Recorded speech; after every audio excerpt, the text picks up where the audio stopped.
Form.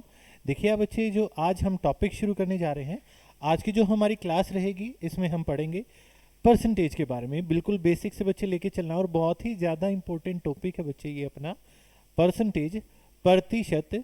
किस प्रकार से हम प्रतिशत के क्वेश्चन को ईजिली सॉल्व कर सकते हैं और अपना टाइम सेव कर सकते हैं। सबसे पहले बच्चे मैं आप सभी को ये बात बताना चाहूँगा कि ये जो परसेंटेज का टॉपिक है ना, इसको समझने के लिए, इसको अच्छे से सीखने के लिए हमने क्यों ध्यान देना है, क्यों हमको ज़रूरत है, क्योंकि इसी के बेसिस पे बच्चे जो अपने टॉपिक है ना अगले, जैसे कि प्रॉफिट एंड लॉस हुआ, लाभ और हानि, प्रॉफिट एंड लॉस, लाभ और हानि, डिस्काउंट, बट्टा, सिंपल इंटरेस्ट, साधारण ब्याज, सिंपल इंटरेस्ट, साधारण ब्याज, और कंपाउंड इंटरेस्ट, चक्रवर्ती ब्याज, और कंपाउंड इंटरेस्ट, चक्रवर्ती ब्याज। ये सारे के सारे जो हमारे टाइप्स हैं, ये चैप्टर्स हैं, इसी एक टॉपिक पे बेस्ड है। किस टॉपिक पे? प्रतिशत पे, कि कैसे हम प्रतिशत के क्वेश्चन को सॉल्व करते हैं। तो देखिएगा, सबसे पहला पॉइंट बच्चे हमने क्या देखना है कि जो हमारे पास परसेंटेज है, इसका मतलब होता क्या है। परसेंटेज हम किसे कहते हैं? अब देखो, परसेंट को अगर मैं लिखूं पर प्लस सेंट, हिंदी में बोले तो प्रतिशत, मतलब प्रति जमा में शत, हम क्या बोलेंगे? प्रति जमा में शत बोलेंगे। अब ये जो चीज बनी है हमारे पास, मतलब प्रत्येक 100 पर कितना, प्रत्येक 100 के अनुसार किसी संख्या का मान क्या होता है, वो हमारे पास क्या कहलाता है?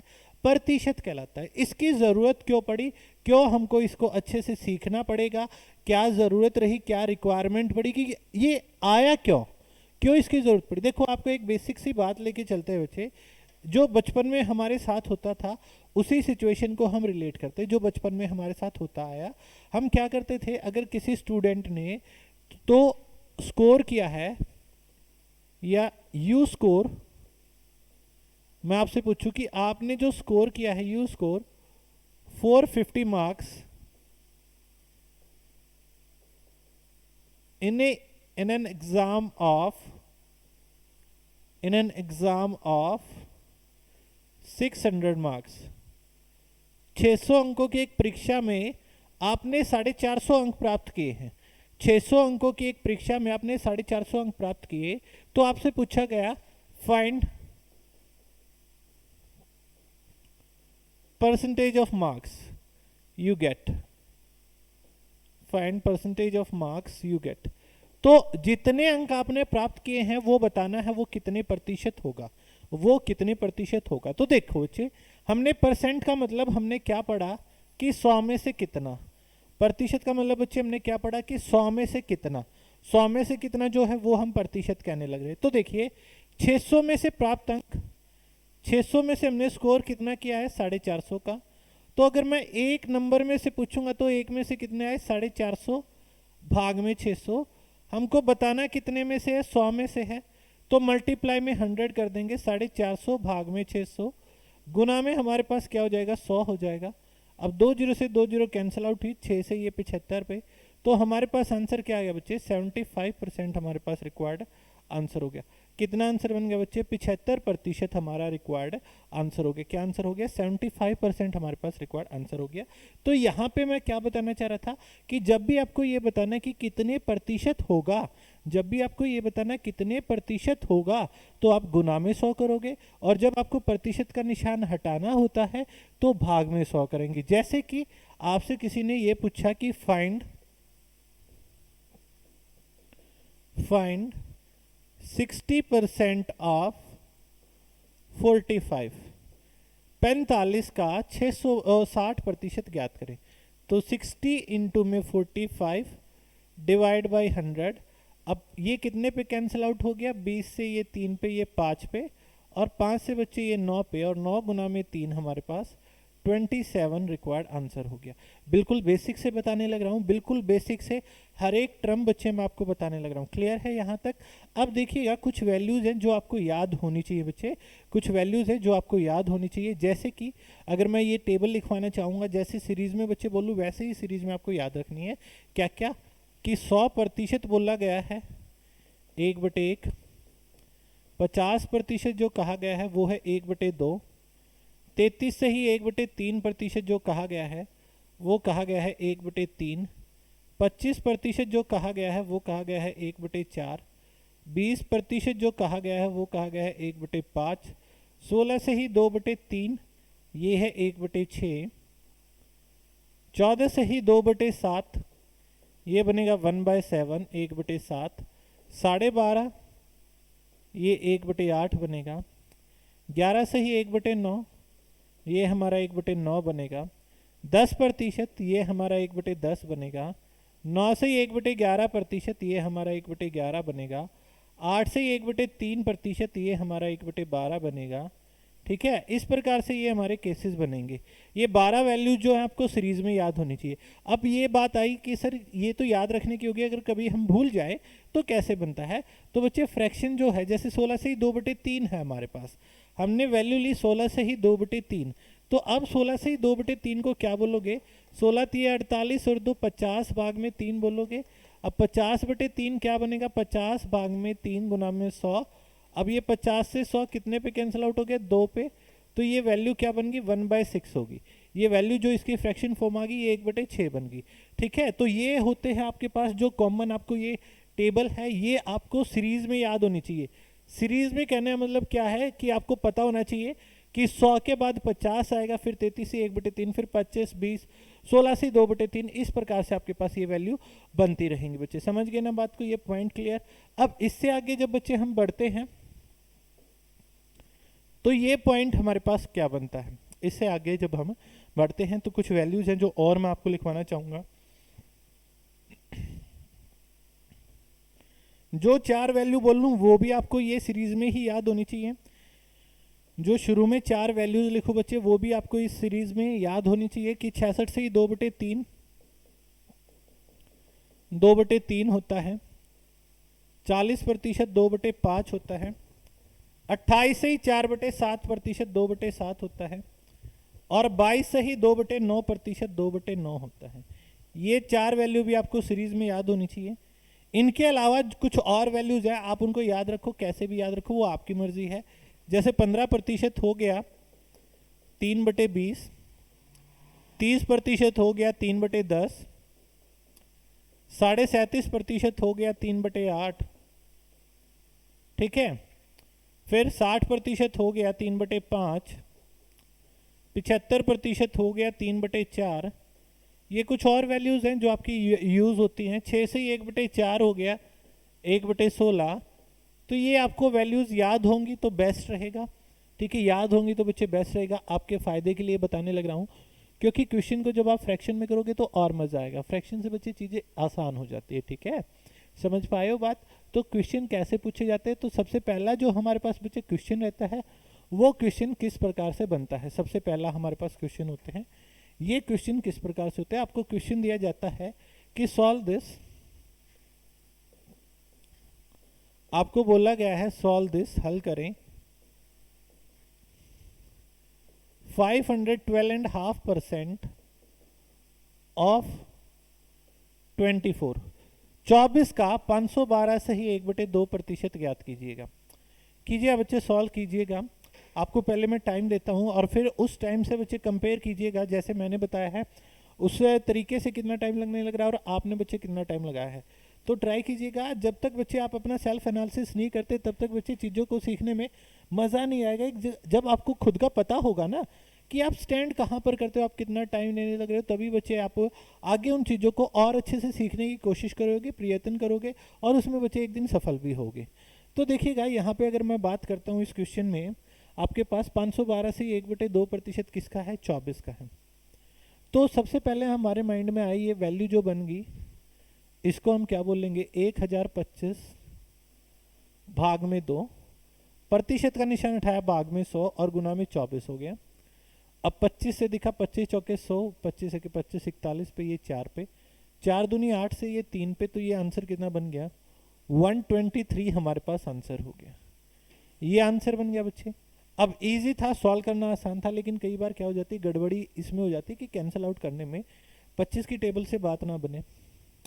टेबल आपको याद नहीं, काम आपका चला नहीं, तो क्या आप सोचोगे कैसे आप क्वेश्चन को कैरी करोगे, क्या देखोगे, वो बात देखते हैं हम। देखिएगा, अगर मैं इसी क्वेश्चन के बारे में बच्चे बात करता हूँ तो हमारे पास क्या है, हमसे पूछा क्या गया है कि 24 का ऑफ था ना, का 24 का 512 से ही 1/2%। ऑफ का मतलब मल्टीप्लाई होता है। स्टार्टिंग में बच्चे जब सॉल्व करूंगा तो आपको ये क्वेश्चन थोड़ा सा कॉम्प्लिकेटेड लगेगा, ये जो ट्रिक है थोड़ी सी कॉम्प्लिकेटेड लगेगी, लेंथी लगेगी, लेकिन आप इसको सॉल्व कैसे करोगे, का मतलब होता है गुना 24 गुना में, अब 512 से ही को आप लिखोगे 500% जमा में 12.5% बोल सकते हैं। अब a इंटू में b प्लस सी का मतलब क्या होता है, a इंटू में b plus C, A B plus A C होता है ना, क्या होता है बच्चे, ए बी प्लस ए सी होता है या नहीं होता। तो इसको मैं ये कहूं 24 गुना में 500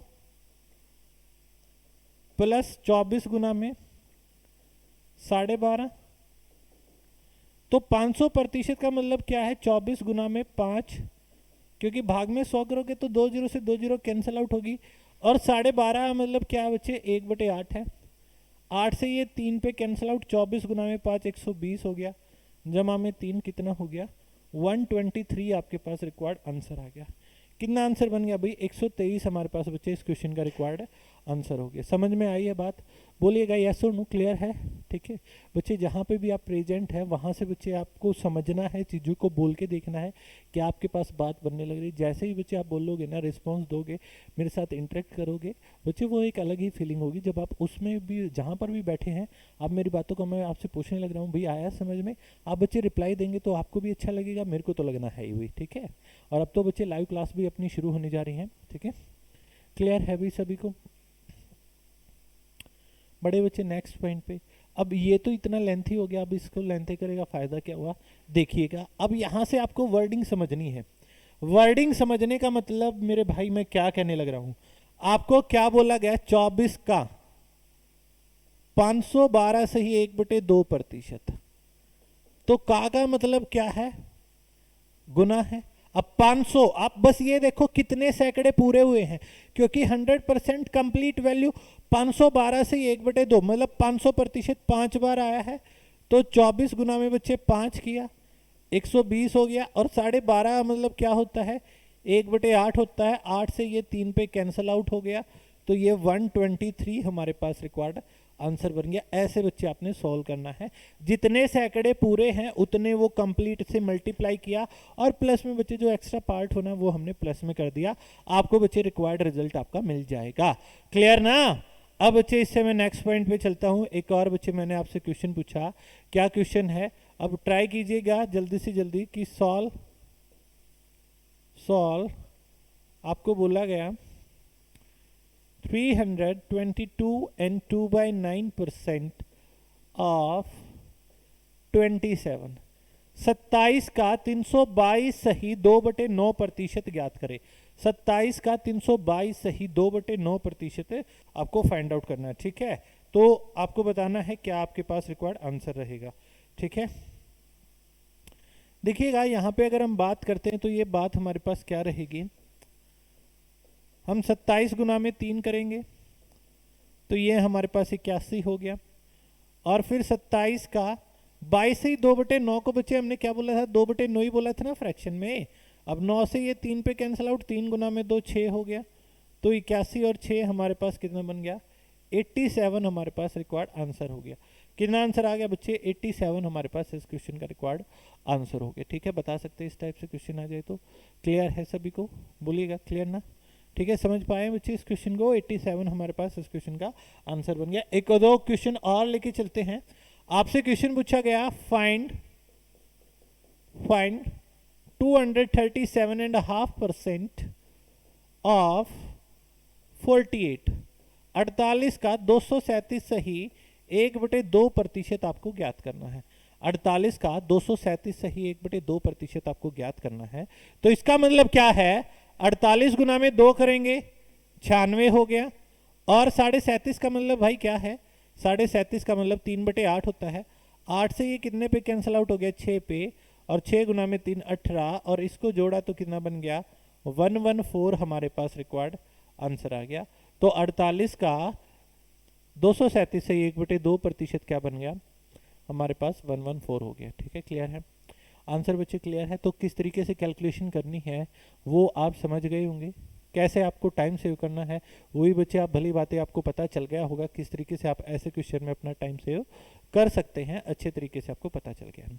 तो अब देखिएगा एक दो पॉइंट्स मैं और बताना चाहूँगा कैलकुलेशन के लिए कि कैसे आप कैलकुलेशन को और ईजी बना सकते हैं। बच्चे देखिएगा, अगर मैं बात करता हूँ भाई, अगर मैं बच्चे यहाँ पे बात करता हूँ आपके लिए इस क्वेश्चन में कि क्या रहे हमारे पास, अगर आपको क्वेश्चन बच्चे बोला गया है कैसे, अगर आपको क्वेश्चन बच्चे ये बोला गया कि फाइंड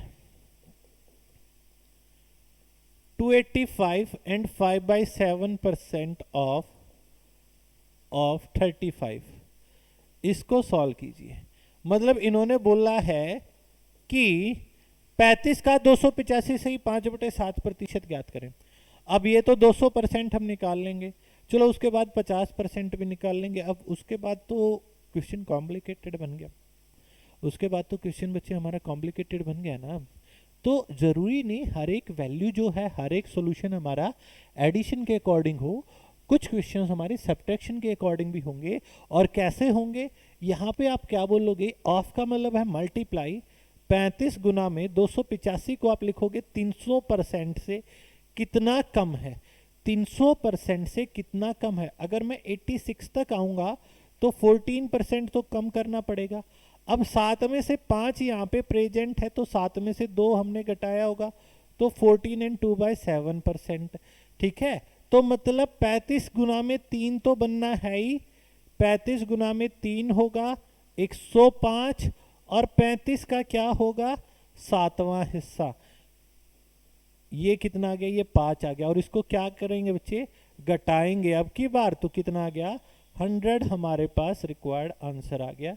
कितना आंसर बन गया बच्चे, 100 हमारे पास रिक्वायर्ड आंसर हो गया।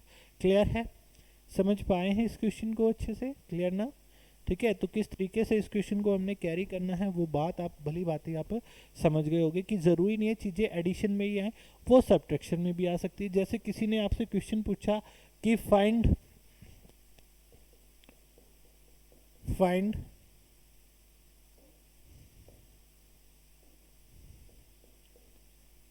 487.5% ऑफ 32, 32 का 487 से ही 1/2% ज्ञात कीजिए। 32 का 487 से ही 1/2% ज्ञात कीजिए। तो ये बात हमारे पास क्या रहेगी, अगर इस क्वेश्चन को अगर हम देखेंगे तो 32 का 487 से 1/2%। अब पहले तो ये देखो ये कितने कम है, यहां पे मैं पूरा पूरा लिखने लग रहा हूं अकॉर्डिंग टू क्वेश्चन। बच्चे आपको वो कैलकुलेशन आपकी इतनी फास्ट हो जानी चाहिए। 32 गुना में 500% घटा में 12.5% हो जाएगा। तो अगर इसको सॉल्व करेंगे 500% का मतलब है 5 गुना, और माइनस में 12.5% का मतलब है 8वां हिस्सा। तो ये जो चीज बन गई हमारे पास 32 गुना में 5 करेंगे तो 160 बनाना, और 160 में से 4 को घटाएंगे तो 156 हमारे पास रिक्वायर्ड आंसर हो गया। क्या आंसर बन गया बच्चे, 156 हमारे पास इस क्वेश्चन का रिक्वायर्ड आंसर हो गया। क्लियर है सभी को, 156 जो आंसर आया है क्लियर है। उम्मीद करता हूँ बच्चे यहाँ तक आपको ये पॉइंट्स जो है सारे के सारे आपको अच्छे से क्लियर होंगे। ये था बेसिक कैलकुलेशन पे। अब आपके पास बच्चे क्वेश्चन कैसे आते हैं, अब बच्चे फर्स्ट टाइप पे चलते हैं। ये है अपना कंपैरिजन रिलेटेड, तुलना से संबंधी, कंपैरिजन रिलेटेड, तुलना संबंधी। अब कंपैरिजन रिलेटेड जो क्वेश्चन होते हैं ये किस प्रकार से बच्चे पूछे जाते हैं, कैसे हम इनको इजीली सॉल्व कर सकते हैं, वो चीज अब हम देखने जा रहे हैं। कंपैरिजन रिलेटेड, तुलना से संबंधी। देखिएगा एक क्वेश्चन बच्चे पूछा जाता है, बड़ा फेमस क्वेश्चन है कि income of A is 25% greater than income of B, then find how much percent income of B is less than that of A is less than that of A. ठीक है, question बच्चे ये कहा गया है ए की आय बी की आय से ए की आय बी की आय से 25% ज्यादा है, 25% ज्यादा है। तो ज्ञात करें बी की आय, तो ज्ञात करें बी की आय ए की आय से बी की आय ए की आय से कितने प्रतिशत कम होगी। तो ज्ञात करें बी की आय ए की आय से कितने प्रतिशत कम होगी। ठीक है, समझे हैं बच्चे? एक बार जल्दी से जल्दी जितने भी स्टूडेंट एक बार इसको समझ चुके हैं, क्वेश्चन को समझ चुके, कैलकुलेट कीजिए, नोट डाउन करना है, एक बार बच्चे नोट डाउन कर लीजिएगा। ठीक है, नोट डाउन कर लीजिएगा अगर आप नोट डाउन करना चाहते तो स्टेटमेंट आप सभी ने बच्चे लिख ली होगी। तो अब इस क्वेश्चन को हम आगे बढ़ाते हैं, कैसे हम इस क्वेश्चन को बच्चे सॉल्व करेंगे वो चीज हम देखते हैं। देखिएगा, बोला क्या गया था, ए की आय बी की आय से सॉरी यही बात कही गई थी ना कि ए की आय बी की आय से 25% ज्यादा है। तो बी से कंपेयर किया गया, तो हमने बच्चे बी को मान लिया बी 100 रुपए कमाता है। अब बी ने 100 रुपए कमाए तो ए ने बच्चे कितने कमाए, 125 रुपए कमाए। फॉर्मूले लिखवाने को मैं फॉर्मूले भी लिखवा सकता हूं, लेकिन उन फॉर्मूले का बच्चे फायदा नहीं है जो रट्टा आय की आदत डाले आपकी। ठीक है, मैं नहीं चाहता आप रट्टा मारे किसी भी चीज का, किसी भी टॉपिक का, मैं बिल्कुल भी नहीं चाहता आप बच्चे रट्टा मारे। आप बस सीखो, पढ़ो, मेहनत करो, उनको रियल लाइफ से जोड़ के समझो बच्चे। जैसे हमारे पेरेंट्स हैं, आप गांव में जाओगे आप देखोगे बच्चे, उन्होंने बच्चे बहुत से, अगर हम देखेंगे अपने दादा ताऊ को देखेंगे तो स्कूल भी नहीं गए, लेकिन आप उनसे क्वेश्चन पूछो सिंपल इंटरेस्ट, कंपाउंड इंटरेस्ट का, अब वो कैलकुलेट करके बता देंगे। उनके पास क्या अलग बच्चे दिमाग है? नहीं ना, वो भी तो एक रियल लाइफ सिचुएशन को क्रिएट करके जोड़ के देखते हैं। तो वही बात है, अब 125 है और 100 है। अब हमने बी से पूछा, बारी आई थी बी की बताने की, भाई तू बता तू ए से कितने कम कमाता है। तो वो कहेगा कि जी मैं तो 25 कम कमाता हूँ। हम कहेंगे 25 कम कितने से, वो कहेगा जी 125 से। हम कहेंगे परसेंट में बता, तो वो कहेगा गुना में 100 कर दीजिए। अब 25 से ये 5 पे हो गया और 5 से ये 20 पे हो गया। तो आंसर हमारे पास क्या बन गया, 20% हमारे पास इस क्वेश्चन का रिक्वायर्ड आंसर हो गया। क्या आंसर बन गया भाई? अगर हम इस क्वेश्चन को बच्चे कैलकुलेट करते तो क्या आंसर बन जाएगा, 20% हमारे पास इस क्वेश्चन का रिक्वायर्ड आंसर हो जाएगा। ठीक है, समझे बच्चे बात को? तो क्या आंसर हो गया, 20% हमारे पास इस क्वेश्चन का रिक्वायर्ड आंसर हो गया। क्लियर है सभी को? बता सकते ना इस टाइप से बच्चे क्वेश्चन पूछ लिया जाए तो? कोई डाउट तो नहीं ना? ठीक है, अब देखिएगा यहाँ पे बच्चे बात होगी, हमारे पास सिंपल केस हो गया, लेकिन अगर फ्रैक्शन आ जाए, 16 से 2/3 आ जाए तो ये भी कॉम्प्लिकेटेड हो जाएगा। तो ऐसे केस को कैसे समझना है, 25% ज्यादा बोला गया हम, 1/4 होता है 25%, मतलब कंपेयर बी से किया था, मतलब बी अगर 4 रुपए कमाता है तो ए ने कितने रुपए कमाए, ए ने कितने रुपए कमाए, ए ने कमाए 5 रुपए। अब हमने पूछा भाई बी तू बता तू ए से कितने कम कमाता, वो कहेगा जी मैं तो 1 कम कमाता हूँ। हम कहेंगे कितने से, वो कहेगा जी 5 से। हम कहेंगे परसेंट में बता, तो कहेगा मल्टीप्लाई में 100 कर दो। तो ये कितना बन गया, ये 20% हमारे पास रिक्वायर्ड आंसर हो गया। भाई क्लियर है बच्चे सभी को? यस और नो बोलिए। अभी किसी भी स्टूडेंट को कोई भी डाउट है तो बच्चे पूछ सकता है। 20% हमारे पास इस क्वेश्चन का बच्चे रिक्वायर्ड आंसर हो गया। क्लियर है सभी को? बता सकते हैं भाई 20% जो आंसर बना है हमारा। ठीक है, समझ पाए हैं बच्चे कैसे है? अब एक और क्वेश्चन हम लेके चलते हैं। यहाँ पे बच्चे हमारे पास आंसर जो बन गया वो हो गया 20% हमारा आंसर आ गया। अब बच्चे क्वेश्चन पूछा गया कि if income of A is 25% less then, पिछले में ग्रेटर देन था, आपकी बार लेस देन है, 25% less than from income of B, income of B, then find how much percent, then find how much percent income of B is less than from income of B is greater than आएगा, sorry is greater than, अब की बार B की income तो ज्यादा है ना, is greater then from income of A. Statement बच्चे भली बात है, आप समझ गए होंगे, पिछले वाले क्वेश्चन की ही तरह है। अगर बच्चे आप हिंदी में नोट डाउन करना चाहते हैं, मैं हिंदी में भी बता देता हूं। क्या बोला गया है, यदि ए की आय बी की आय से, यदि ए की आय बी की आय से 25% कम है, 25% कम है, तो ज्ञात करें बी की आय ए की आय से, तो ज्ञात करें बी की आय ए की आय से कितने प्रतिशत ज्यादा है। तो ज्ञात करें इसकी आय कितने प्रतिशत ज्यादा है, ये आपको बताना है बच्चे, ठीक है। तो देखिएगा, पिछले वाले क्वेश्चन की ही तरह हम लेके चलते हैं। कंपेयर बी से किया गया है, तो हमने बी को मान लिया, बी 100 रुपए कमाता है, लेकिन अब की बार इसके 100 रुपए से, ये 101 है वही ये, ठीक है, ये 100 रुपए कमाता है बी, तो ए ने इससे 25 कम कमाए, ए ने कितने रुपए कमाए हैं, 75 रुपए कमाए हैं।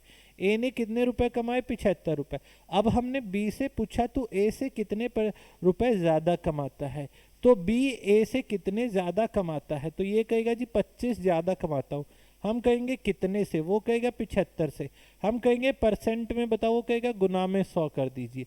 तो 100/3 आपके पास आंसर क्या हो गया बच्चे, 33 सही 1/3% आपके पास इस क्वेश्चन का रिक्वायर्ड आंसर बन गया। क्या आंसर हो गया प्यारे बच्चों, हमारे पास जो आंसर बन गया 33 सही 1/3% हमारे पास इस क्वेश्चन का आंसर हो गया। अब इसी क्वेश्चन को हम अगर फ्रैक्शन फॉर्म में बच्चे सीखना चाहें, अब 25% कम बोला गया है, 25% का मतलब क्या होता है, 25% मतलब 1/4 होता है। तो बी ने अगर 4 रुपए कमाए, तो ए ने उससे एक कम कितने रुपए कमाए, 3 रुपए। अब हमने पूछा बी तू ए से कितने ज्यादा कमाता है, वो कहेगा जी मैं 1 रुपया ज्यादा कमाता हूं। हम कहेंगे कितने से, वो कहेगा जी 3 से। हम कहेंगे परसेंट में बताओ, वो कहेगा गुना में 100। तो ये स्टेप सारी की सारी क्लियर होगी। जैसे जैसे आपने वर्डिंग में बोलना सीखा होगा, तो आप इस चीज को समझ भी पाए होगे। तो आंसर कितना हो गया, 33 से 1/3% हो गया। तो उम्मीद करता हूँ ये दोनों क्वेश्चन बच्चे आपको क्लियर हुए होंगे, ये दोनों क्वेश्चन बच्चे आपको क्लियर हुए होंगे। अब अगर मैं इन्हीं क्वेश्चन के बारे में बच्चे बात को थोड़ी और आगे बढ़ाऊं, इन्हीं क्वेश्चन के बारे में बच्चे मैं कुछ बात आपको बताना चाहूँ, तो वो बात क्या है। अब देखो, शुरू में बच्चे मैंने आपको बोला था, एक टेबल आपको लिखवाई थी कि इस टेबल को सीरीज में याद कर लीजिएगा, है ना। तो उसी टेबल के बारे में बच्चे मैं बात करता हूँ। यहाँ पे क्या है देखिएगा, शुरू में बच्चे क्वेश्चन में क्या बोला गया था, पहले क्वेश्चन में बच्चे आपको ये बोला गया कि 25% ज्यादा है, तो बताए कितने कम होगा, है ना। शुरू में क्या बोला गया, 25% ज्यादा, यहाँ पे 25% है। अब 25% से कम बच्चे देखिएगा, 25 से कम, यहाँ पे बच्चे 20 है।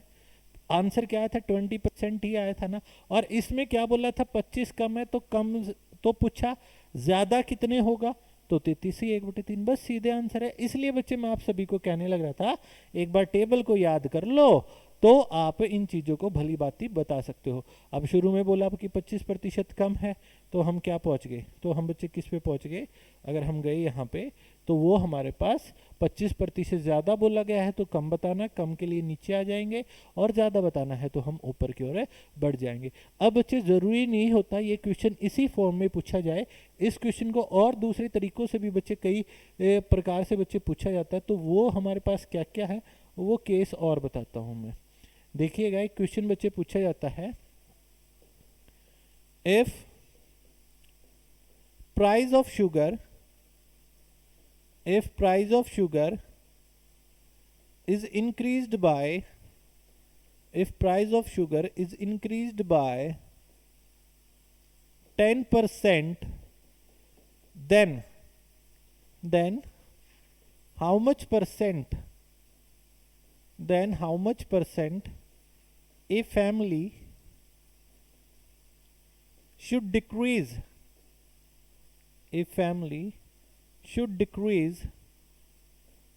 his consumption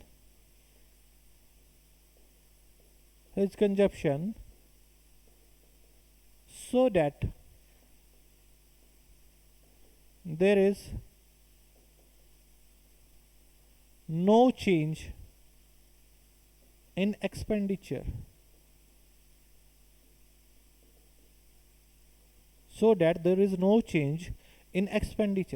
आपको क्या बोला गया है कि चीनी के मूल्य में 10% की वृद्धि होने से एक परिवार जो है चीनी की खपत में कितनी कमी करे कि खर्च में कोई बदलाव ना हो। क्वेश्चन बच्चे क्या कहा गया है कि चीनी के मूल्य में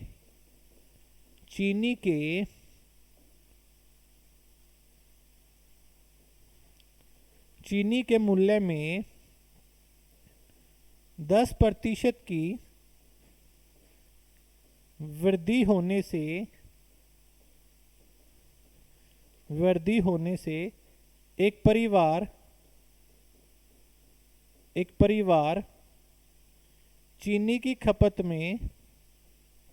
एक परिवार चीनी की खपत में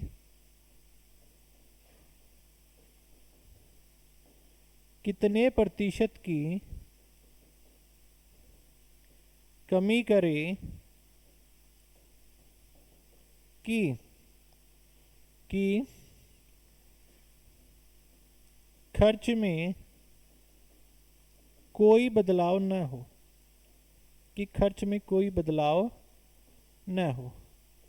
एक बार स्टेटमेंट नोट डाउन कर लीजिएगा सभी स्टूडेंट, क्योंकि ये जो क्वेश्चन है बच्चे ये बड़ा इंपॉर्टेंट क्वेश्चन है। तो एक बार जितने भी स्टूडेंट है स्टेटमेंट को नोट डाउन कर लीजिए, ठीक है। बड़ा इंपॉर्टेंट क्वेश्चन है बच्चे, ये नोट डाउन कर लीजिए। अभी हो गया बच्चे नोट डाउन, क्वेश्चन सभी ने नोट डाउन कर लिया है। तो देखिएगा इस क्वेश्चन के बारे में पहले हम रियल लाइफ से जोड़ के चलते हैं। बाकी टेबल से अगर आपने सोचा होगा तो 10% है, 10 से कम क्या होता है हमारे पास 9 से 1/11, वो आंसर बन गया। लेकिन अगर इसको रियल लाइफ से जोड़ के समझाना चाहें, मान लीजिए 100 रुपये आपके पास खर्च करने को है, ये आपका एक्सपेंडिचर है, खर्चा है, इतना है, कितना है 100 रुपये है। और 100 रुपये में आप 1 किलोग्राम चीनी लेके आते हो, मतलब 100 ही रुपये की आप चीनी लेके आते हो 100 रुपये पर केजी के हिसाब से। महंगी है पर कोई नहीं, ले लेते हैं। एक क्वेश्चन बनने लग रहा है, आसान है, हो जाता है। ये सारी ड्राइंग आपको समझाने के लिए करने लग रहा है, इतनी जरूरत है नहीं। बाकी अब अगले दिन भी क्या हुआ, मार्केट में आप गए 100 रुपये लेके, लेकिन चीनी हो रखी थी 110 रुपये पर केजी के हिसाब से। अब चीनी 110 रुपये की और आपके पास पैसे देने को 100, तो आप क्या कहोगे? आप कहोगे कि भाई 10 की चीनी निकाल ले, मेरे पास 100 रुपये नहीं है देने को, मैं तो 100, मेरे पास 110 नहीं है देने को, मेरे पास तो 100 ही है, ठीक है। तो वो 10 की चीनी निकाल लेगा, कितने में से? 110 के सामान में से। हम कहेंगे परसेंट के अकॉर्डिंग कितना हुआ, मल्टीप्लाई बाय 100, तो ये क्या बन गया 100/11। तो आपके पास आंसर क्या आ गया बच्चे, 9 से 1/11% हमारे पास रिक्वायर्ड आंसर आ गया, ठीक है। तो इस तरीके से हमको कंपैरिजन से रिलेटेड क्वेश्चन को देखना होता है। बात आई है बच्चे समझ में? सभी स्टूडेंट्स को क्लियर है ना ये पॉइंट, कैसे बच्चे आपने इस क्वेश्चन को कैरी करना होता है? मैं काफ़ी कुछ आपको यहाँ पे बातें मैं बता देता हूँ, जैसे कि ज़रूरी नहीं है ये क्वेश्चन ऐसे ही रहे, आपको बस नो चेंज देखना होता है। आपको बस क्या देखना होता है कि उसमें कोई बदलाव नहीं होना चाहिए। जब भी नो चेंज के बारे में बात आएगी आप ये फॉर्मूला अप्लाई कर सकते हैं। जैसे आपको ये बोल दिया गया, यदि किसी आयत की लंबाई में 20% की वृद्धि कर दी गई तो चौड़ाई में कितने की कमी करे कि अक्षय क्षेत्रफल में कोई बदलाव ना हो। तो 20 की वृद्धि है तो बच्चे कमी कितने की होनी चाहिए? कमी कितने की होनी चाहिए? आप क्या कहोगे? 16 से 2/3 कहोगे, बस आंसर बन गया। कभी भी नो चेंज का केस है ना, आप ऐसे फॉलो कर सकते हैं। क्लियर सभी को? यस और नो क्लियर है ना? तो बच्चे कैसा रहा आज का सेशन? अपना फीडबैक जरूर दीजिएगा, ज़्यादा से ज़्यादा बच्चे प्यार दीजिए हमें, और हमारे कोर्सेज को ज़्यादा से ज़्यादा बच्चे अपने फ्रेंड्स के साथ शेयर कीजिएगा। मिलते हैं नेक्स्ट सेशन में। Thank you, stay home, stay safe.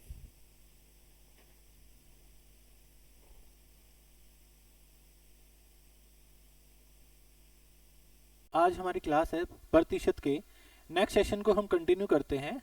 और परसेंटेज में जो कल हमने पढ़ा था वो था कंपैरिजन रिलेटेड क्वेश्चंस, और आज जो हम पढ़ने जा रहे हैं ये है सक्सेसिव इंक्रीज और डिक्रीज से संबंधित, बिल्कुल बेसिक से लेके चलेंगे किस तरीके से हमारे क्वेश्चन पूछे जाएंगे और कैसे हम उनको टाइम सेविंग तरीके से सॉल्व कर सकते हैं सक्सेसिव इंक्रीज और डिक्रीज से related.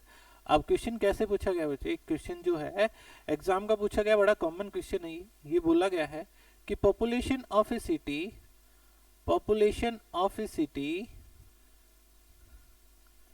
is increases at a rate of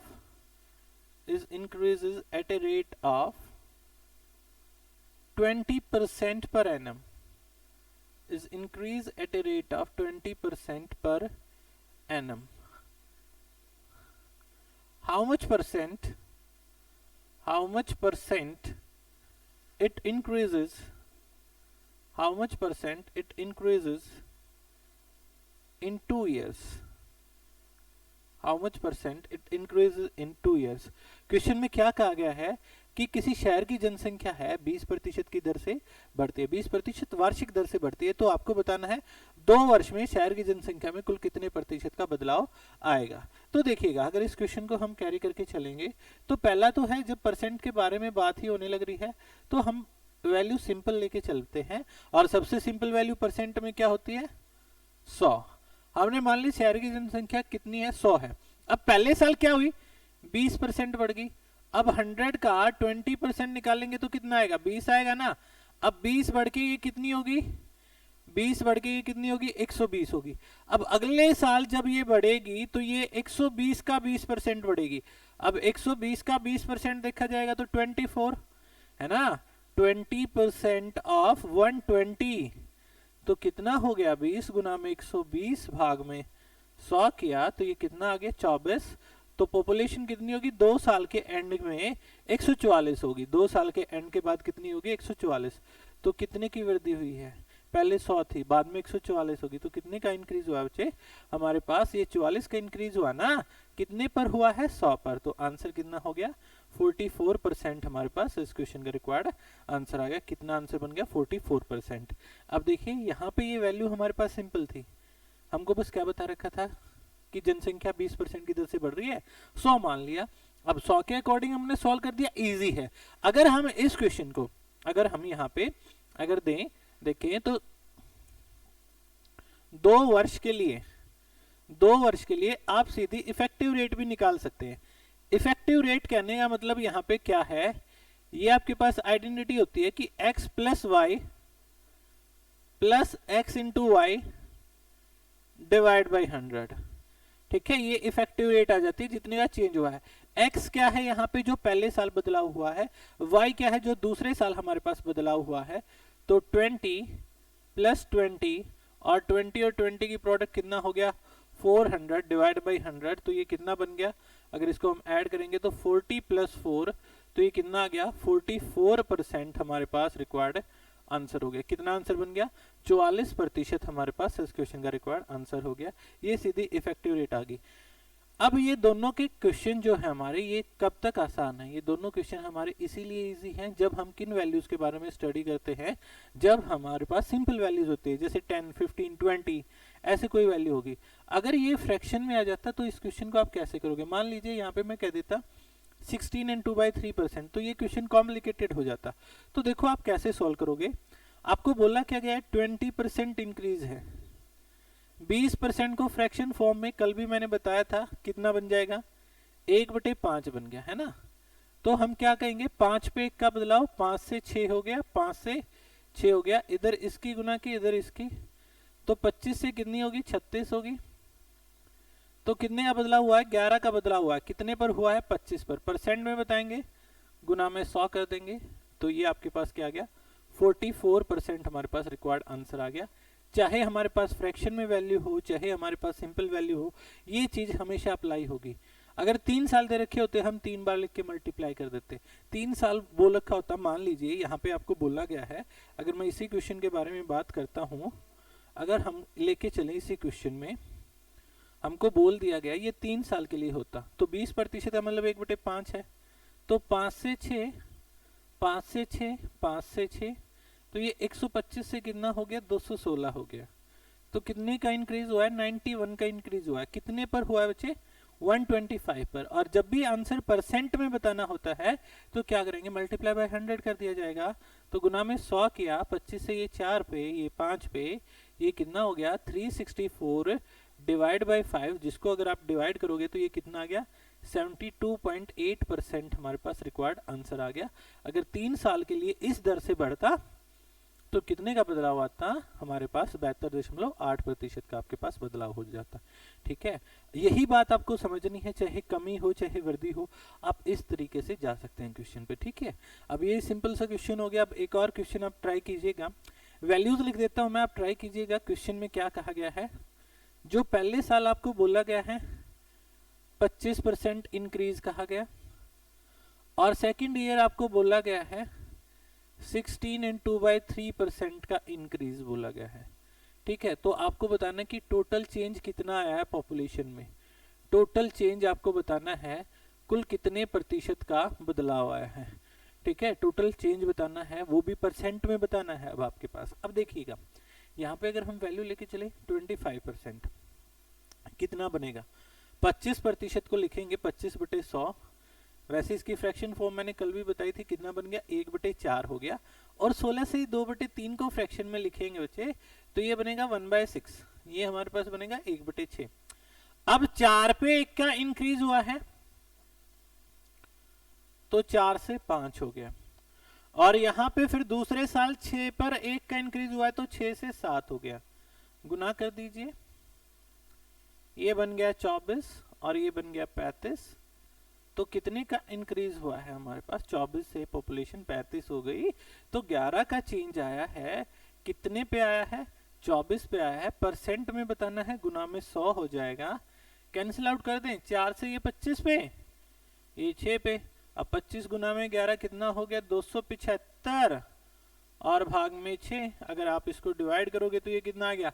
लगभग आपके पास 40%, या फ्रैक्शन में लिखोगे तो 45 एंड 5/6% आपके पास रिक्वायर्ड आंसर हो गया। 45 सही 5/6% हमारा इस क्वेश्चन का आंसर बन गया।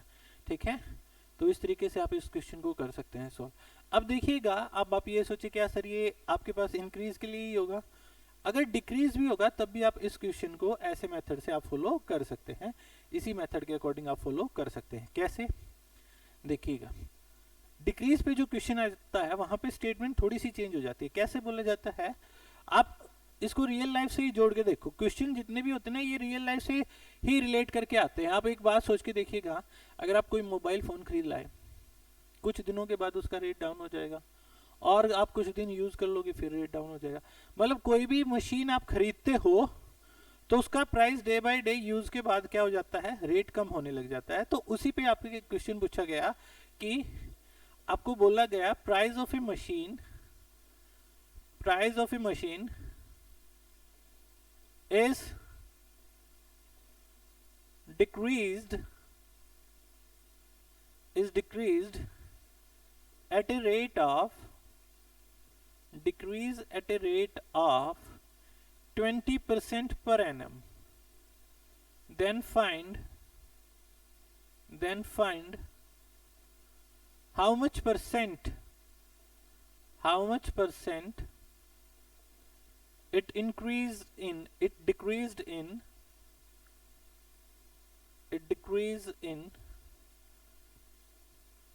2 years।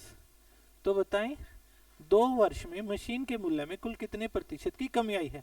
अगर प्रति वर्ष मशीन का मूल्य 20% कम होता है तो आपको बताना क्या है कि 2 साल में मशीन के मूल्य में कुल कितने प्रतिशत की कमी हुई है। ये बात आपको बतानी है। अब देखिएगा, अगर इस क्वेश्चन को हम कैरी करते हैं तो बात हमारे पास क्या रहेगी बच्चे? देखिएगा, पहले हम 100 वाले मेथड से ही समझते हैं। 100 है, अब वो मशीन का जो मूल्य है वो 100 है, 20% डाउन हो गया। अब 100 का 20% देखा तो कितना है बच्चे हमारे पास? 20। तो ये हो गया 1 साल के बाद इसका रेट कितना हो गया? 80 हो गया। अब जो रेट डाउन होगा वो किसके अकॉर्डिंग होगा? 80 के अकॉर्डिंग होगा। अब 80 का 20% अगर हम देखेंगे तो 80 का 20% कितना आ गया? 16 आ गया। 16 और कम होके कितना हो गया? 64 हो गया। तो कुल कितने की कमी आई है? 20 और 16 की कमी आई। 36 की कमी आई है 100 पर, तो हम क्या कहेंगे टोटल चेंज कितना हो गया 36% हमारे पास टोटल चेंज हो गया। जो रेट डाउन आया है वो कितना हुआ है, वो आपके पास 36% टोटल आपके पास डिक्रीज हो गया। ठीक है, समझिए बच्चे इस बात को। तो 36% हमारे पास ये आ गया 100 वाले मेथड से कि हम 100 के अकॉर्डिंग लेट करके चले और हमने इसका आंसर देखिए लिया। अब बात क्या आई कि यहाँ पे एक्स वाई वाली आइडेंटिटी के हिसाब से देखें तो क्या रहेगा, देखो कमी होने लग रही है ना, पहले साल कमी है माइनस, दूसरे साल कमी है माइनस, अब नेगेटिव और नेगेटिव की प्रोडक्ट करोगे तो प्लस हो जाएगा, प्लस 400 भाग में 100, तो कितना बनाइए माइनस के 40 जमा का 4 तो माइनस के 36, और माइनस किसको बताने लग रहा है कि वो कमी थी, तो 36% की कमी आ गई। ये हमारे पास रिक्वायर्ड आंसर बन गया। क्लियर? ठीक है, तो एक्स वाई वाले मेथड से जब इंक्रीज होता है तो वो प्लस को डिनोट करता है और डिक्रीज होता है तो वो माइनस से आपको पता चल जाएगा। ठीक है, तो इस हिसाब से हमारा आंसर जो बन गया वो 36% हो गया। अब यहाँ पे भी हम फ्रैक्शन पार्ट से ही सॉल्व करें, अगर इसको भी 20% है, मतलब क्या है बच्चे 1/5 है ना, तो 5 पे 1 कम हुआ 5 से 4, फिर 1 कम हुआ 5 से 4, ये गुना कर दिया, ये 25 से कितना हो गया 16 हो गया, ये 25 से कितना हो गया 16 हो गया। तो कितने की कमी आई, पहले 25 थी अब 16 हो गया रेट, तो 9 रुपए कम हो गए ना, कितने पर हुए 25 पर, प्रतिशत में बताएंगे गुना में 100 करेंगे, 25 से ये 4 पे 9 गुना में 4 किया तो 36% हमारे पास रिक्वायर्ड आंसर आ गया। तो फ्रैक्शन में दे रखा है नहीं दे रखा, आप फ्रैक्शन के अकॉर्डिंग सॉल्व कर सकते हो। इंक्रीज है ऊपर वाली वैल्यू ऐड कर देनी है, डिक्रीज है घटा देनी है, बाद में तो प्रोडक्ट करना है ही। ठीक है, समझ गए बात को? अब बताइएगा इसी के अकॉर्डिंग एक नेक्स्ट क्वेश्चन आप ट्राई कीजिएगा। आपको बोला गया है पहले साल 25% की कमी है, और जो हमने इंक्रीज वाला लिया था वो अब मैं डिक्रीज में ही बोलने लग रहा हूं, और फिर 16 से ही 2/3% की कमी है। तो आपको बताना है टोटल चेंज, बताना है 2 साल के बाद कितने का बदलाव हुआ है। टोटल चेंज आपको बताना है कितने का आएगा, इस क्वेश्चन के अकॉर्डिंग बताइएगा। एक बार जल्दी से जल्दी ट्राई कीजिए, टोटल चेंज हमारे पास कितना बनेगा, कीजिए बच्चे सोल्व। यहाँ पे देखिएगा अगर हम बात करते 25% मतलब 1/4 ना, और 16 से 2/3 का मतलब 1/6। अब 4 पे 1 कम हुआ 4 से 3, और 6 पे 1 कम हुआ 6 से 5 हो गया, तो 24 से कितना हो गया, 24 से ये हमारा 15 बन गया। कितनी की कमी आई, 9 की कमी आई, कितने पे आई 24 पे, है ना, 9 की कमी हुई है, कितने पे हुई है 24 पे। परसेंट में बताएंगे मल्टीप्लाई बाय 100 कर दिया जाएगा, और गुना में अगर हम 100 करेंगे, 3 से ये 3 पे ये 8 पे, 4 से ये 2 पे ये 25 पे, 25 गुना में 3 किया 75 हो गया, भाग में 2 किया 75/2, तो आंसर कितना हो गया 37.5% हमारा रिक्वायर्ड आंसर हो गया। 37.5% ये जो है ये हमारे पास रिक्वायर्ड आंसर हो गया। क्लियर, समझ पाए हैं इस क्वेश्चन को? ठीक है, तो चाहे इंक्रीज हो चाहे डिक्रीज हो आप इस मेथड से कर सकते हैं। अब बात आ गई कि एक बार इंक्रीज दे रखा है एक बार डिक्रीज दे रखा है तो क्या होगा। तो देखो ये जो इंक्रीज और डिक्रीज वाला क्वेश्चन है, या ये जो मेथड है कि हम प्रोडक्ट ही क्यों करने लग रहे हैं, इसको मैं एक एग्जाम्पल से आपको बताता हूँ। उस एग्जाम्पल से आपको क्लियर हो जाएगा कि कैसे ये क्वेश्चन, ये प्रोडक्ट ही क्यों की जाती है। ठीक है, वैसे मैं पूरे कॉन्सेप्ट से भी बता सकता हूँ, लेकिन एग्जाम्पल से लेके चलते तो बेटर रहेगा, जल्दी समझ पाएंगे। आपको बोला गया है if price of ticket, if price of ticket is decreased by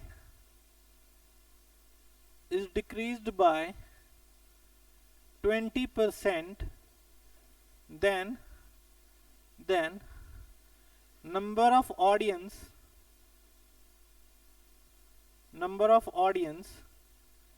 is increased by 40%. Find percentage change in revenue. Then find percentage change in revenue. ठीक है, तो यहाँ पे देखिएगा, अगर आपको बताना है, क्वेश्चन की बात समझिएगा, क्या बोला गया है, टिकट के प्राइस में 20% की कमी आ गई। अब कहीं पर भी आप मूवी देखने जाते हो, आप सोचिएगा, आपको भी पता होगा जहाँ पे टिकट सस्ती होंगी वहाँ पे दर्शक उसमें जाएंगे उस मूवी को देखने के लिए। यही बात होती है, प्राइस जितना कम हो जाता है उतना वहाँ पे दर्शक वहाँ पे ज्यादा हो जाते हैं। तो अब टिकट के मूल्य में 20% की कमी आ गई। अब 20% का मतलब आपके पास है क्या, 1/5 है, 1/5 है, 5 पे 1 की कमी हो गई, तो 5 से कितना हो गया, 4 हो गया। मतलब पहले टिकट 5 रुपए की थी, अब 4 रुपए की है। और ऑडियंस कैसे बदल गई, ऑडियंस 40% इंक्रीज होगी। 40% को क्या बोलेंगे, 2/5 बोलेंगे ना, 5 पे 2 इंक्रीज होगी, तो 5 से कितना हो गया, 7 हो गया। अब देखो, 5 रुपए की टिकट खरीदने के लिए कितने दर्शक थे, 5 थे, कितने व्यक्ति गए वहां पे, 5 रुपए की टिकट 5 व्यक्तियों ने खरीदी, तो कितने रुपए आए, 25 रुपए आए। और 4 रुपए की टिकट कितने व्यक्तियों ने खरीदी, 7 ने, तो कितने रुपए आए, 28 रुपए आए। प्रोडक्ट ही होगी ना, आप ऐड थोड़ी करोगे, प्रोडक्ट ही होती है ना। अब एक के लिए टिकट 4 रुपए की है, तो 7 आदमी टिकट खरीदेंगे तो कितना रेवेन्यू आएगा, कितने रुपए आएंगे, 28 रुपए आएंगे। तो कितने का प्रॉफिट हुआ, 3 रुपए का प्रॉफिट हुआ। कितने पर हुआ, 25 पर हुआ। प्रतिशत में बताएंगे, गुना में 100 कर देंगे, ये हमारे पास क्या आ गया, 12% प्रॉफिट में रह गए। रेवेन्यू जो है वो हमको क्या हुआ, 12% के लाभ पे हो गया। ठीक है, क्लियर है। आप ये सोचना चाहें कि क्या सर इसको एक्स वाई से कर सकते हैं, बिल्कुल कर सकते हैं, बस वही बात है, प्लस और माइनस का आपको ध्यान रखना है। कैसे, एक चीज डिक्रीज हुई है, माइनस का 20, फिर इंक्रीज हुआ प्लस का 40। अब नेगेटिव की और पॉजिटिव की मल्टीप्लाई करोगे तो रिजल्ट क्या आएगा, नेगेटिव आएगा ना। तो माइनस के 800 डिवाइड बाई क्या हो गया, 100 हो गया। 20 से 20 कैंसिल आउट, ये बना आपके पास 20 बनाना, और 20 माइनस में 8, और आपके पास आंसर क्या आ गया, 12% आपके पास रिक्वायर्ड आंसर हो गया। ये वैल्यू 20 बन गई, और ये 8 को घटाएंगे तो हमारे पास क्या आंसर आ जाएगा, वही 12% हमारा आंसर बन जाएगा। ठीक है, तो वो क्वेश्चन पे डिपेंड करता है, इंक्रीज बोला है, डिक्रीज बोला है। ऐसे क्वेश्चन में जरूरी नहीं है, इंक्रीज डिक्रीज वाले में आपको ध्यान रखना होता है कि इंक्रीज होने लग रहा है या डिक्रीज होने लग रहा है। अब यहाँ पे आपको पता चल गया 25 से क्या हुआ है, 28 हुआ, आप फायदे में हो। अब ऑप्शन एग्जामिनर क्या करेगा, एक ऑप्शन आपको दे रखा होगा 12% की वृद्धि, एक 12% की कमी दे रखा होगा, और हम क्या देख जाते हैं, केवल उस 12% को स्टडी कर लेते। ये देखा नहीं इंक्रीज था या डिक्रीज था, ये देखा नहीं इंक्रीज था या डिक्रीज था, वो 12% देख लिया और लगाए, और बाद में फिर वही बात कि सर जी हम तो 0.25 से रह गए, है ना, कि छोटी सी गलती करके आए थे। तो ये बात ध्यान रखना है ऐसे क्वेश्चन में कि ये बात जो है 12% वृद्धि बोल रखी है या कमी बोल रखी है। ठीक है, ऐसी बातें ये ध्यान रखनी होती हैं आपको। क्लियर। अब इसी टाइप का क्वेश्चन जो है सक्सेसिव इंक्रीज और डिक्रीज, जब आप प्रोडक्ट रूल को समझ ही गए हैं तो एक और इसी पे मैं आपसे क्वेश्चन पूछता हूं। क्वेश्चन क्या पूछा गया, F length of a rectangle, if length of a rectangle is increased by length of a rectangle is increased by 40% and width is decreased by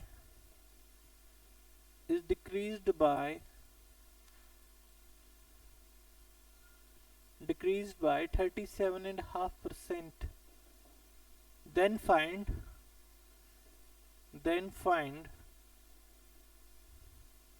percentage change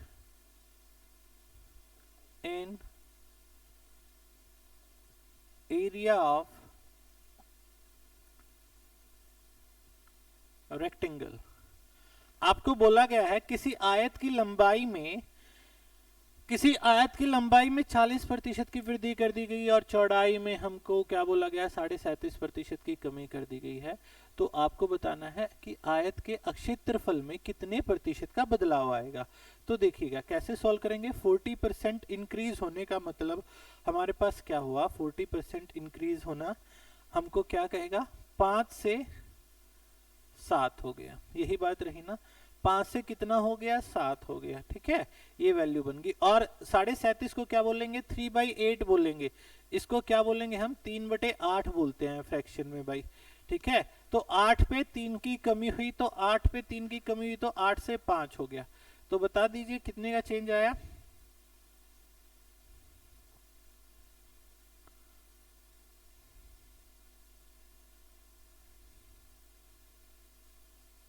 क्या बना आंसर।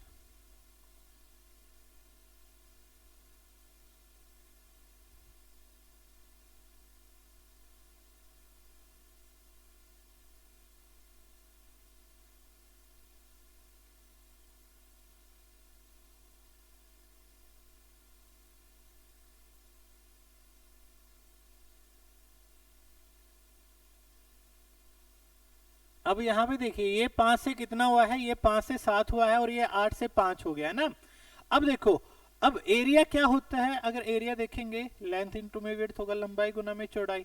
अब 5 गुना में 8 करेंगे और 7 गुना में 5 करेंगे। तो एक बात देखिए, आप पूरी प्रोडक्ट करने के बजाय अगर आपको लगता है ना कि कोई वैल्यू आपके पास कैंसिल होने लग रही है, इस साइड की वैल्यू से उधर वाली कोई वैल्यू कैंसिल आउट होती है, बेशक कैंसिल आउट कर दीजिए।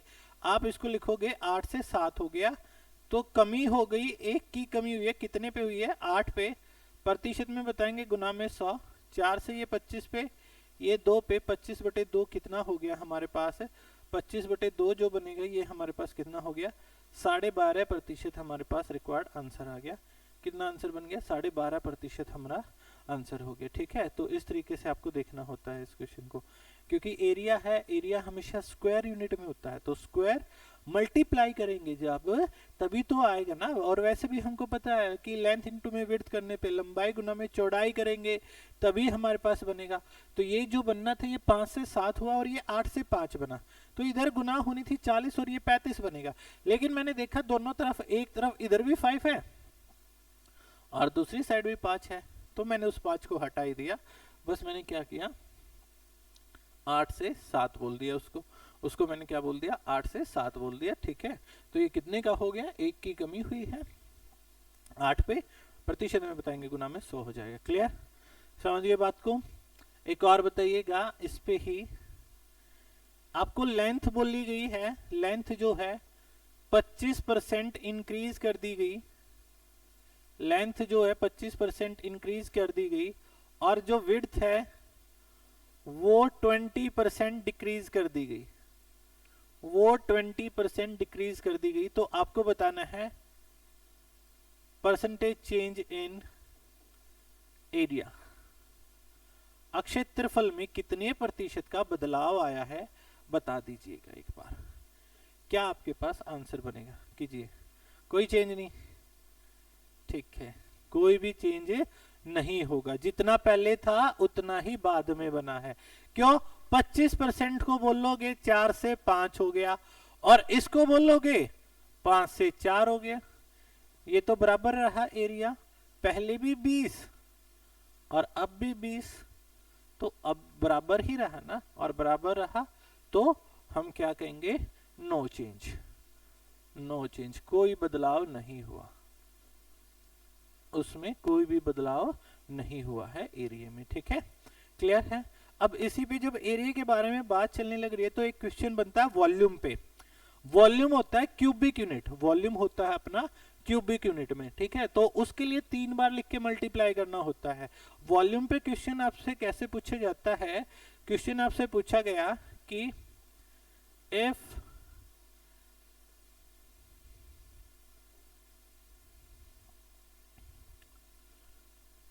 एक second sorry, if each side of a cube is increased by 10%, then find then find percentage change in volume of cube. तो घन के आयतन में कितने प्रतिशत का बदलाव आया है, ये आपको फाइंड आउट करना है। वॉल्यूम ध्यान रखना, वॉल्यूम हमेशा क्यूबिक यूनिट में होती है। हिंदी में बोले तो आयतन और क्यूब बोले तो आपके पास घन। ठीक है, क्यूब को बोले तो क्यूब होता है हमारे पास घन। ठीक है, किस तरीके से, जिसकी सारी की सारी साइड्स हमारे पास क्या होती हैं, सारी की सारी साइड्स हमारे पास इक्वल होती हैं, जिसकी सारी की सारी साइड्स हमारी क्या हो, इक्वल हो। ठीक है, इस प्रकार से ये बनता है। अगर हम देखते हैं तो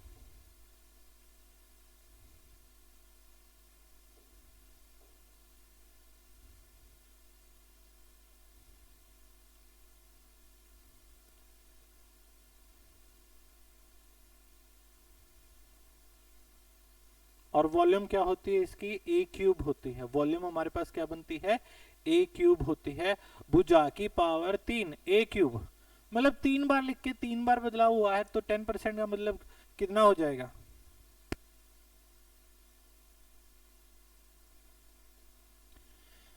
10% को हम क्या बोलेंगे, 1/10। 10 पे 1 का बदलाव हुआ, 10 से 11, 10 से 11, 10 से 11, तो कितना आ गया, ये 1000 से कितना हो गया, 1331 हो गया। तो कितने का बदलाव हुआ, 331 का। कितने पे हुआ, 1000 पे।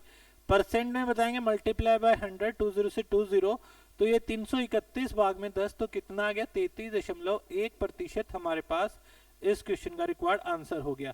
कितना आंसर बन जाएगा, 33.1% हमारे पास इस क्वेश्चन का रिक्वायर्ड आंसर हो जाएगा। क्लियर है? ठीक है, अब जब इन बारे में हमने बात की है तो एक सर्कल को भी हम क्यों छोड़े, सर्कल के बारे में भी बात कर लेते हैं। सर्कल पे क्वेश्चन आपके पास क्या आता है कि if radius of a circle, if radius of a circle is increased by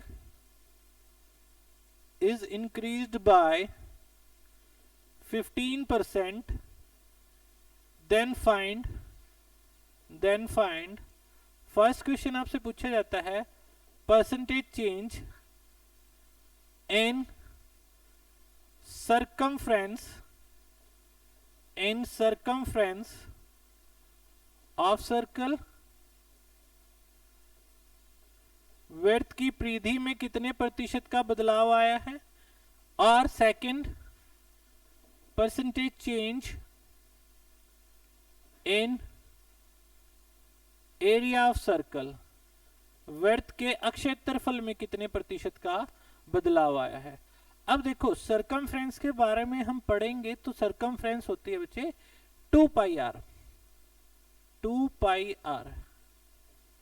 अब इसमें से कौन सी यूनिट चेंज होगी, 2 ही रहेगा, पाई ही रहेगा। कांस्टेंट टर्म है, उनको तो देखना ही नहीं, उनमें तो चेंज हुआ ही नहीं। तो जो चेंज हुआ है वो किस में हुआ, रेडियस में। और आर में कितनी बार चेंज हुआ है, सरकमफ्रेंस में एक बार ही बदलाव हुआ ना, तो एक बार बदलाव तो 15% का ही है। तो आपके पास सरकमफ्रेंस के लिए सेम आंसर, सरकमफ्रेंस के लिए जो क्वेश्चन है वही आपका आंसर बनेगा। कितना आंसर हो जाएगा हमारे पास, 15% हमारे पास आंसर हो गया सरकमफ्रेंस के लिए।